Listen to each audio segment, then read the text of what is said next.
Decision podcasts by the New York Prosecutors Training Institute are made possible by VoicePods. Convert your text to voice at voicepods.com. Read this decision at NYPTI Law. www.nypti.org/law. People v. Butler, decided December 19, 2023. Canataro, J. Over the past 40 years, the United States Supreme Court has taken an incremental approach to determining whether the police technique of using a canine's heightened sense of smell to detect the presence of illegal drugs offends the prohibition on unreasonable searches set forth in the Fourth Amendment to the United States Constitution. Today we take the logical next step in that progression. We hold that the use of a narcotics detection dog to sniff defendant's body for evidence of a crime qualified as a search and thus implicated the protections of the Fourth Amendment. The Suppression Court terminated its review of the canine sniff of defendant's person upon concluding that it did not qualify as a search. Although the Appellate Division correctly resolved that question on appeal, it erred in holding that a canine body sniff requires reasonable suspicion and was justified here, issues that were not decided adversely to defendant by the Suppression Court. We accordingly reverse and remit this case to County Court for consideration of the remaining questions in the first instance. 1. In 2017, 2 police officers observed what they believed to be a hand-to-hand drug transaction in a parking lot known for such activity. The officers followed defendant's vehicle from the scene. After observing defendant engage in evasive driving maneuvers and failing to stop at a stop sign, the officers initiated a traffic stop. Upon questioning, defendant admitted that he did not have a valid driver's license, and his explanation of his destination and origin did not align with what the officers had observed. When defendant stepped out of his vehicle, the officers noticed a bulge in his pants that he explained was $1,000 cash. After defendant declined the officers' request for consent to search his vehicle, one of the officers retrieved a Belgian Malinois named Apache to sniff test the vehicle for the presence of narcotics. As the canine was led toward the vehicle, it began to pull on its leash toward defendant, who was then standing 6 to 8 feet away, indicating to the officer that the dog was an odor and had caught the scent of narcotics. After being redirected to the vehicle, the canine jumped into the driver's seat and again indicated that it was an odor. The officer then decided to see if there's any odor on defendant. He extended the leash a little bit so the canine could walk around defendant, at which point the dog indicated for the third time that it was an odor, put its nose in defendant's groin/buttock region, and sat, alerting the officer that it had located narcotics. When the officer stated that the dog has got something, defendant ran. The officers and Apache pursued and ultimately apprehended defendant. 1 Because they had seen defendant reach into his pants as he fled, the officers conducted a search of the surrounding area and recovered a plastic bag containing 76 glassine envelopes of heroin, which defendant admitted belonged to him. Defendant was charged with criminal possession of a controlled substance in the 3rd degree, tampering with physical evidence, and obstructing governmental administration in the 2nd degree. Defendant moved to suppress evidence of the drugs, arguing that the officer's use of a canine to search his vehicle and person was unlawful. Following a hearing, County Court denied the motion, reasoning that the officers had a founded suspicion of criminal activity to justify the sniff search of defendant's vehicle, but that the sniff of defendant's person was not a search because there is no reasonable expectation of privacy in the air surrounding a person, and it was perfectly acceptable for Apache to approach defendant in an effort to sniff the air surrounding defendant. The court also determined that defendant had voluntarily abandoned the narcotics during his flight from police. Following these rulings, defendant pleaded guilty to both the possession and tampering charges and appealed from the resulting judgment. The Appellate Division affirmed on different grounds in a divided opinion. The majority agreed with County Court that the canine search of defendant's vehicle was lawful, but stated that the Suppression Court had inaccurately characterized what occurred thereafter as a canine simply sniffing the air around defendant rather than as a contact sniff of defendant's person. The court determined that the contact sniff intruded upon defendant's personal privacy and therefore qualified as a search under both federal and state constitutional law. The court further held that this type of search requires reasonable suspicion of criminal activity because a canine sniff is a minimal intrusion compared to a full-blown search of a person. Insofar as the canine had twice signaled that it had detected the scent of narcotics without prompting by the officers, the court concluded that there was a reasonable and articulable basis to suspect that defendant possessed narcotics on his person, and that the resulting contact sniff was not unreasonable under the circumstances. The court stated that defendant's remaining contentions were unavailing because, having discarded the heroin while properly being pursued by the officers, defendant abandoned any right to challenge the seizure of this evidence. One justice concurred with the result, agreeing with the majority that the canine sniff of defendant's person qualified as a search but opining that the court lacked jurisdiction under CPL 470.15(1), and People v. LaFontaine decide whether the search was justified or the legal standard governing that question, issues that had not been decided adversely to defendant by county court. The concurrence would instead have affirmed based on county court's abandonment analysis. Another justice dissented, agreeing with the majority and concurrence that the canine sniff of defendant's person was a search but opining that such a search requires probable cause and that no such cause existed here. The dissenting justice granted leave to appeal to this court. 2. The Fourth Amendment provides, in relevant part, that the right of the people to be secure in their persons, houses, papers, and effects, against unreasonable searches and seizures, shall not be violated. U.S. Constitution, Fourth Amendment. The purpose of this prohibition is to safeguard the privacy and security rights of individuals against arbitrary invasions by the government. Carpenter v. United States. Thus, when an individual seeks to preserve something as private, and his expectation of privacy is one that society is prepared to recognize as reasonable, official intrusion into that private sphere generally qualifies as a search. The Supreme Court has yet to decide whether the use of a canine to detect the scent of illegal drugs concealed on a person's body qualifies as a search within the meaning of the Fourth Amendment, and the question appears to be one of first impression in New York. That said, the Supreme Court has considered and resolved a number of challenges to the use of drug-sniffing dogs by law enforcement in other contexts and reached different conclusions depending on the interests and circumstances involved. We accordingly turn first to that precedent for guidance in answering the question. A. United States v. Place. The Supreme Court's jurisprudence on the use of drug-sniffing dogs by law enforcement begins with United States v. Place. In that case, the court held that having a canine sniff the outside of an airplane passenger suitcase for the presence of illegal drugs inside did not constitute a search under the Fourth Amendment. The court opened its analysis by acknowledging that a person possesses a privacy interest in the contents of personal luggage that is protected by the Fourth Amendment, quoting United States v. Chadwick. The court opined, however, that a canine sniff of a suitcase is much less intrusive than a typical search insofar as it does not require opening the luggage and discloses only the presence or absence of narcotics, a contraband item. In the court's view, the limited nature of that disclosure ensures that the owner of the property is not subjected to the embarrassment and inconvenience entailed in less discriminate and more intrusive investigative methods. For these reasons, the court described a canine sniff as sui generis and concluded that the particular course of investigation that the agents intended to pursue, exposure of respondent's luggage, which was located in a public place, to a trained canine, did not constitute a search within the meaning of the Fourth Amendment. Illinois v. Caballez. Next in our review of federal canine sniff jurisprudence is Illinois v. Caballez. In that case, the court held that the use of a well-trained narcotics detection dog to sniff the exterior of a vehicle during a lawful traffic stop generally does not implicate legitimate privacy interests or qualify as a search. The court reasoned that government action constitutes a search only if it compromises a legitimate interest in privacy, and that governmental conduct that only reveals the possession of contraband does not qualify because the expectation that certain facts will not come to the attention of the authorities is not the same as an interest in privacy that society is prepared to consider reasonable. The court noted that in Place, it had treated a canine sniffed by a well-trained narcotics detection dog as sui generis because it discloses only the presence or absence of narcotics, a contraband item. Given that the canine sniff in Caballez was performed on the exterior of respondent's car while he was lawfully seized for a traffic violation, the court concluded that any intrusion on the defendant's privacy expectations did not rise to the level of a constitutionally cognizable infringement. Florida v. Jardines. The most recent Supreme Court decision in this arena is Florida v. Jardines. There, the court held that having a canine sniff a homeowner's porch to discern whether narcotics are present inside the residence is a search within the meaning of the Fourth Amendment. The court explained that the area immediately surrounding and associated with the home, what our cases call the curtilage, is part of the home itself for Fourth Amendment purposes. Further, in conducting the search, the government had exceeded the scope of any invitation or license implicitly granted by the homeowner to the public regarding the use of a porch. In this regard, the court recognized that there is a well-understood license, implied from the habits of the country, that permits visitors to approach the home by the front path, knock promptly, wait briefly to be received, and then, absent invitation to linger longer, leave.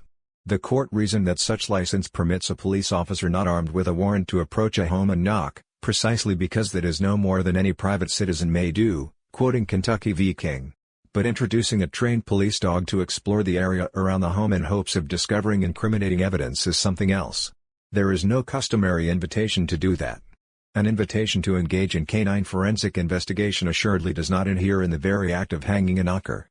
To find a visitor knocking on the door is routine, even if sometimes unwelcome. To spot that same visitor exploring the front path with a metal detector, or marching his bloodhound into the garden before saying hello and asking permission, would inspire most of us to, well, call the police.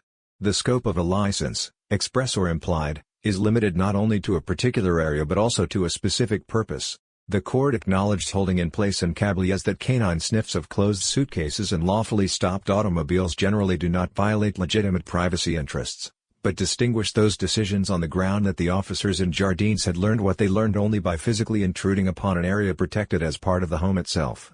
The court explained that since its conclusions were based on the traditional property-based understanding of the Fourth Amendment, it need not decide whether the officer's investigation of the defendant's home violated his expectation of privacy. Justice Kagan wrote separately to note that she could just as happily have decided the appeal by looking to the defendant's privacy interests. As she would have articulated the rule, privacy expectations are most heightened in the home and the surrounding area, and police officers invade those shared expectations when they use trained canine assistants to reveal within the confines of a home what they could not otherwise have found there. B. Applying the Supreme Court's Fourth Amendment jurisprudence to the instant case, we hold that the use of a canine to sniff defendant's body for the presence of narcotics qualified as a search. This is true even if we accept county court's apparent conclusion that when Apache put its nose in defendant's groin/buttock region, the dog did not make actual contact with defendant and sniffed only the air closely surrounding his person.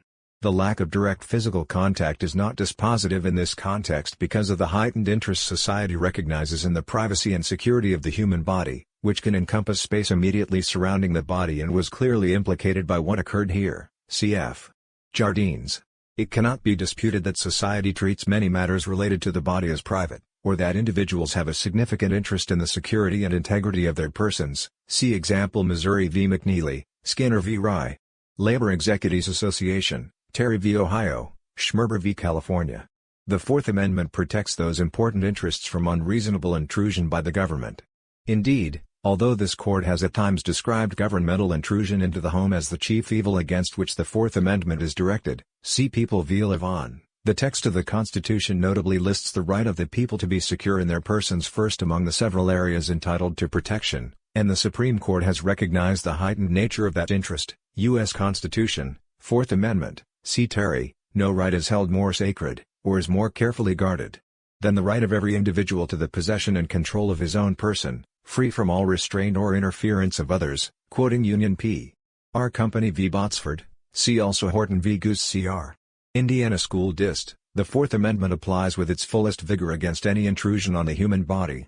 Thus, the Supreme Court has long held that the Fourth Amendment is implicated when the government attempts to gather evidence of criminal activity from an individual's person. It has recognized that a search occurs whether the particular method employed by the government entails a compelled surgical intrusion into an individual's body, Winston v. Lee, see Schmerber, gentle or light contact with the body, see Maryland v. King, brief contact with outer clothing, Terry v. Ohio, mandated collection by the individual searched of matter emitted from their body for testing by the government, Skinner, or the visual and oral monitoring of private bodily functions.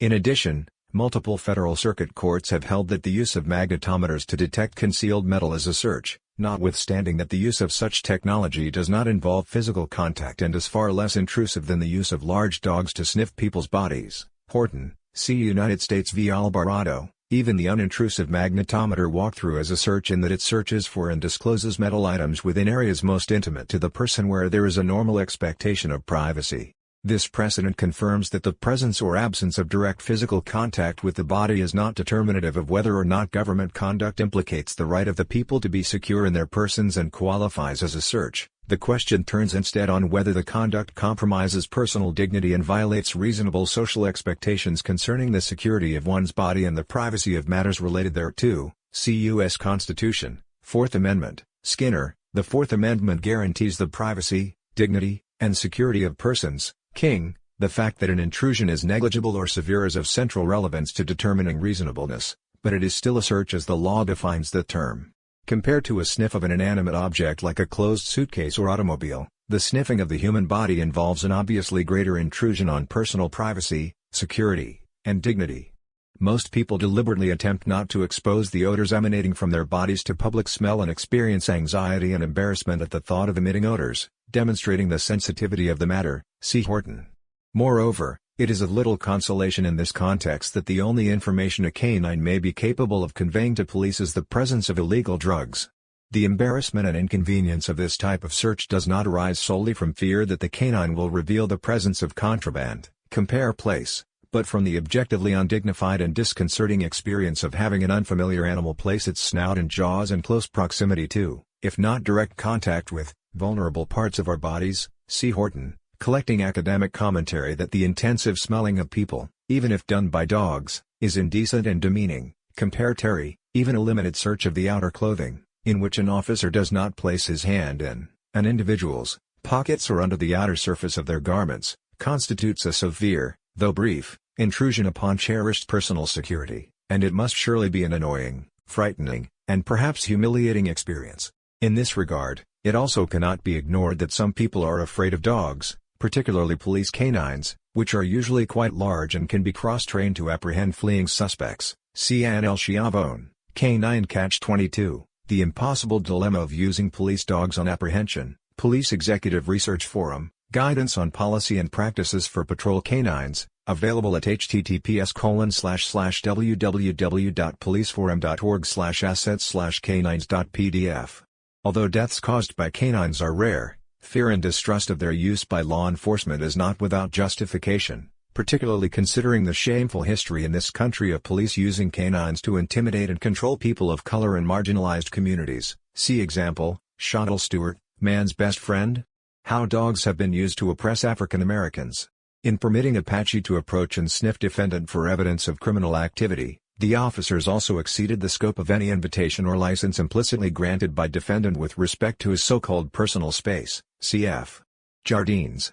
Preliminarily, although the Supreme Court in Jardines borrowed from implied license principles as part of its property law analysis upon concluding that a porch is part of the home for Fourth Amendment purposes, consideration of the implied social licenses that govern human interaction is also helpful to assess whether a canine sniff of a person violates an expectation of privacy considered reasonable by society. The law of property naturally enough influences our shared societal expectations of what places should be free from governmental incursions. French v. Merrill. Jardines clearly established that an implicit social license sets the boundaries of what acts officers may engage in.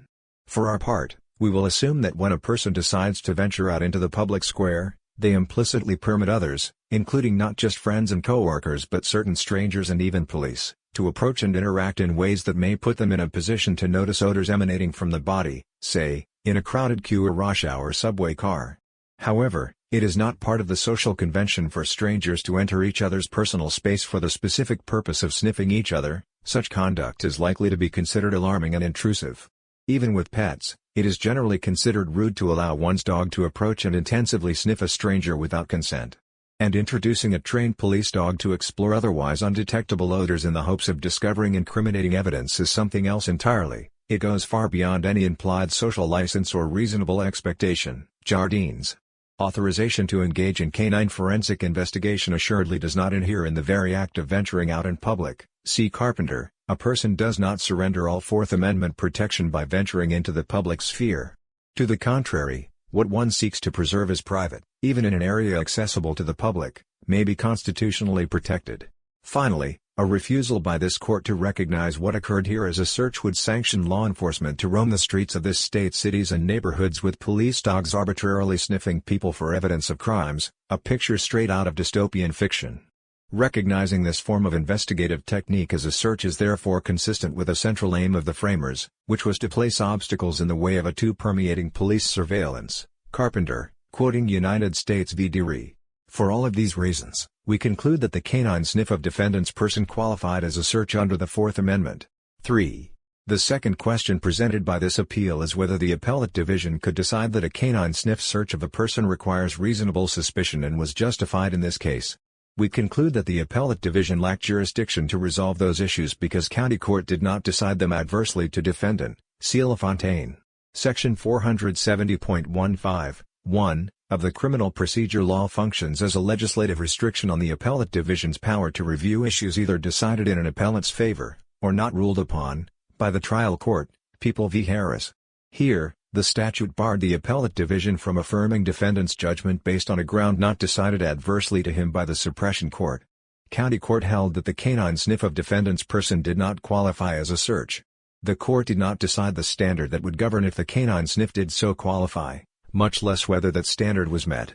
Those questions present separate and analytically distinct issues from the threshold question of whether the sniff implicated constitutional protections or prohibitions. Compare People v. Garrett. The appellate division therefore erred in deciding those questions adversely to defendant. Finally, it is unclear whether county court's conclusion that defendant abandoned the narcotics during his flight from police was premised on its holding that the canine sniff of defendant was not a search and was perfectly acceptable.